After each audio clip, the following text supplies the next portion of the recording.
हे भगवान, तेरे इस मंदिर का कोई मतलब नहीं है। कितनी चिताएं सजा दी तूने, जीवन भर के लिए आंसू दे दिए। हमें भी बहुत काम करना बाकी है मालिक। छोटे मालिक, छोटे मालिक, छोटे मालिक, मालिक उठ जाइए मालिक। मालिक, छोटे मालिक, छोटे मालिक, तलवार फेंक दीजिए मालिक, हमें अंतिम संस्कार के लिए जाना है। छोटे मालिक, आप ही समझाइए ना माँ जी। तुम्हारे पिताजी ने तुम्हें बहुत प्यार से पाला है।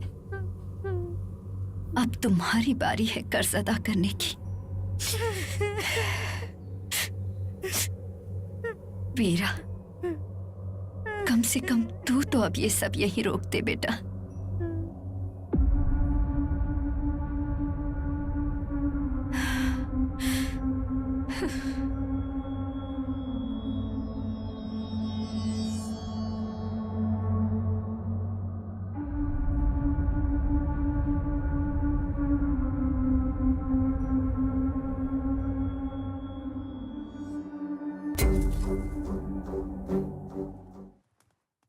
हैदराबाद से सुदर्शन रेड्डी का फोन है।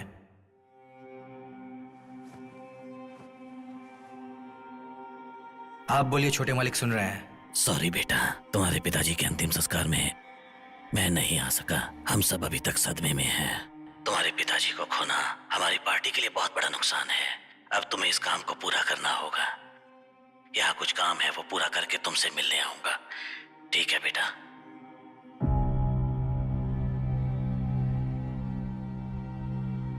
यही सही वक्त है, बसी रेड्डी के बेटे को मार देते हैं। पूरे गांव हमारे मुट्ठी में होगा। इसी तरह बसी रेड्डी ने पूरे गांव पे अपना कब्जा किया था।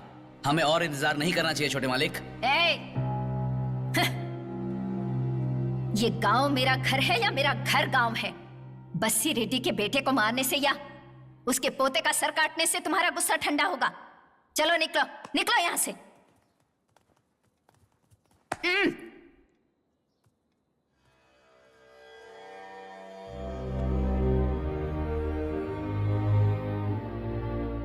अठारह साल का ही था जब वो खुद उसे घर लेकर आया था, शादी करने के लिए। सुगना, मेरी प्यारी सुगना। फिर जब तुम पैदा हुए तो ऐसे गर्व महसूस करता मानो उसने तुम्हारी माँ को जीत लिया हो। पर फिर उसे अकेला छोड़ लोगों को जीतने में लग गया। उसे लगा कि वो लौट आएगा, लेकिन 25 सालों तक उसकी राह देखती रही। 30 साल पहले एक लड़ाई में तुम्हारे दादाजी शहीद हो गए थे।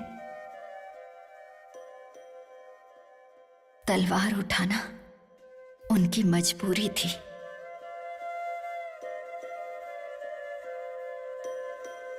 अगर तुम्हारे पिताजी ने तलवार उठाई तो मजबूरी में, और 10 दिन पहले तुमने भी वही तलवार उठाई। ये तुम्हें विरासत में मिला है। लेकिन कहीं ये तलवार तुम्हारी औलाद के लिए श्राप ना बन जाए। ध्यान रखना।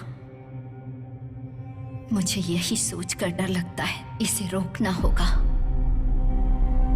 तुमने कभी तलवार नहीं उठाई थी वीरा, लेकिन ये तुम्हारे खून और रगों में था।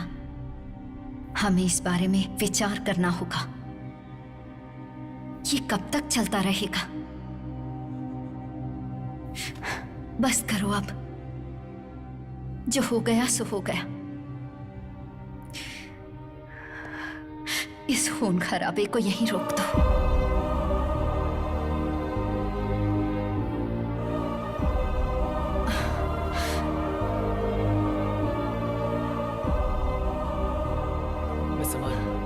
ठीक है, छोटे मालिक आ गए। नमस्ते छोटे मालिक। तुम कौन हो? ये नागमणि है छोटे मालिक, शिवाई की पत्नी। ऐसी हालत में इतनी दूर चलकर क्यों आई? क्या कहना है तुम्हें? डरो नहीं, साफ साफ कहो। कल रास्ते में मेरे पति का झगड़ा हो गया। पुलिस वालों ने केस बनाकर अंदर डाल दिया। वो घर वापस आ जाएगा। मैंने लॉयर से बात कर ली है, उसे जमानत मिल जाएगी। तुम घर जाओ। नहीं नहीं छोटे मालिक, उनकी जमानत मत करिए। अरे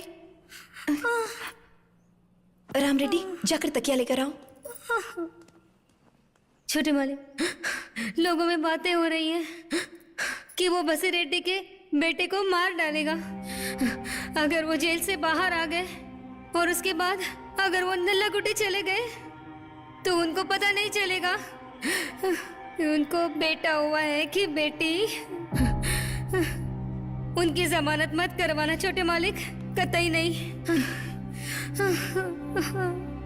अगर जेल में रहे तो कम से कम अपने बच्चे को देख तो लेंगे। जेल से जब भी बाहर आएंगे तो आपके लिए तलवार उठाएंगे। यही मेरी किस्मत है। ऐसा मत करना छोटे मालिक, उन्हें जेल से बाहर मत आने देना। मैं आपके आगे हाथ जोड़ती हूँ।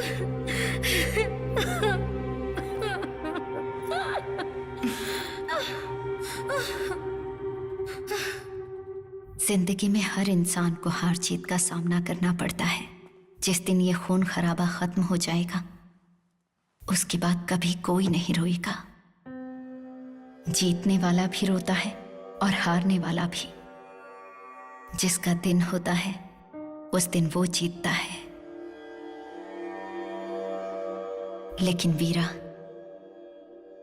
जो युद्ध होने से रोकता है वो सबसे बड़ा होता है, बहुत बड़ा।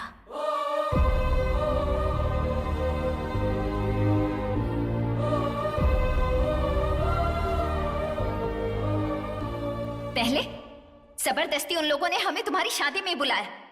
तुम्हारी शादी से पहले मैंने अपना पति खो दिया। बस अब और सहन नहीं होता। बस बस बहुत हो गया। उसकी शादी करवाने से अच्छा है जिंदगी भर उसे घर में कुंवारी ही बिठा कर रखें। जान तो बचेगी। और तुम क्या सोच रही हो, कौन लगाएगा बिंदिया? हाँ, ये पूरा घर तो विधवाओं से भरा पड़ा है ना। पूजा घर में जा और टीका लगा ले। जा जा।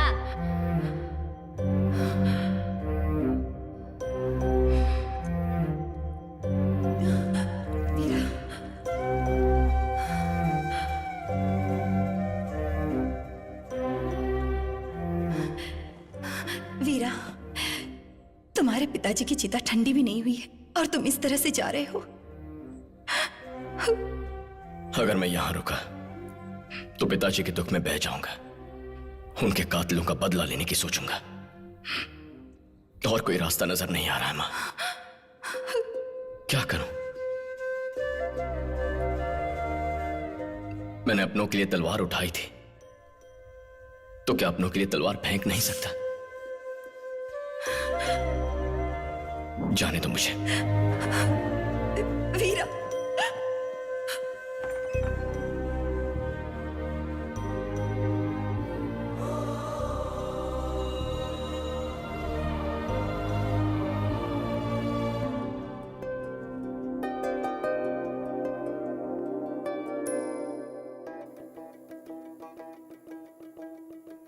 सुबह सुबह कैमरे से खेल रही हो?